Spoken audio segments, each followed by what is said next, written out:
remember when Matt started this movie, he said, "You guys will become Bodhi and Avalon, and everyone's going to be following you on the journey." And I think that was, we're showing up to film. It's like minus 16 some days. We go out west. It was like minus 24, minus 30 plus wind chill, and you throw in that armor, and it's just like, I don't know if it was so much more acting as much just living. Like we just felt like we were these two people. Like it's not. There was no magic in those shots in Alberta. Like we're literally just walking in between these mountains on the freezing cold lake. We're just like, this is brutal. It was. I don't know. I've had some pretty bad days in my life, but I'm like, those felt like probably like they got to be top 10 moments. Like I was just begging for like Kristen to give up because I'm like, all right, I can't give up. I think we were just kept looking at each other like side eye, like, are you still doing this? Or okay, I guess I'm still doing it. We spent like the first thing we did for this film, once we had the script down, we spent like 6 months before just starting the choreography, the training.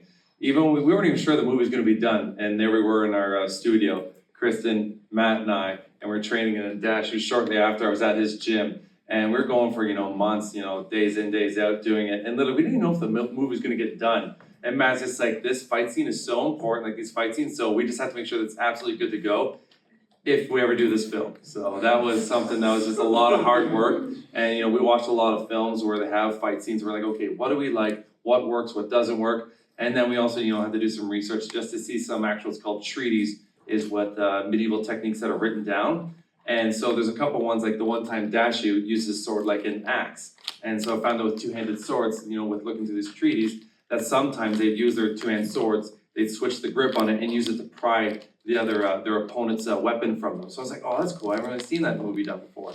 So we mix around with stuff like that. And then for sourcing the armor. Yeah, so we just kept on looking for armor that we liked. It's kind of, I'm like, that looks cool, and we should go get it. And then that's kind of how we went at it. Again, it's a fantasy film, so it wasn't like completely grounded in anything. We were watching a lot of medieval pro fights in North America to get like inspiration for what people are actually wearing in battle. And then we just kind of went for what we liked and looked cool. Originally, all the armor was foam, and I made it, and Jeremy said it looked really bad. I'm like, it's a lot lighter though, and but it looks really bad. So we ditched that quickly, and then we decided to go. Actually, that was something that changed everything. Is we wanted to go as real as possible. So we wanted to have real swords, as much of the sets that we could build as possible, and as much as we could get on camera. That became like the mantra for the film. So.